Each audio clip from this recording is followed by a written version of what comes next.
The impact of a UN arms embargo on Haiti. Guy Phillips' statement made the United Nations make this decision for an arms embargo. In Haiti, a UN arms embargo means no weapons are allowed to enter the country. While this might seem like a way to reduce violence, it often has unintended consequences, especially for ordinary Haitians who are already suffering under the weight of a corrupt government and powerful gangs. Gangs in Haiti often find ways to bypass embargoes, smuggling in weapons through black markets. But for everyday citizens, it's a different story.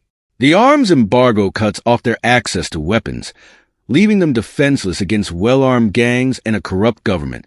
Meanwhile, corrupt officials and criminal networks can still find ways to arm themselves, consolidating their power while citizens struggle to protect their communities.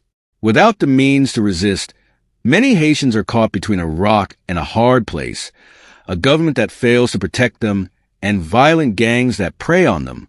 The embargo can also worsen economic conditions, making life harder for ordinary people. Inflation rises, jobs disappear, and communities are left to fend for themselves. Instead of weakening the gangs or the corrupt government, it's the citizens who bear the brunt of these sanctions. While weapons are restricted for the people, gangs and corrupt leaders continue to arm themselves through illegal channels. This imbalance of power leaves Haitians even more vulnerable.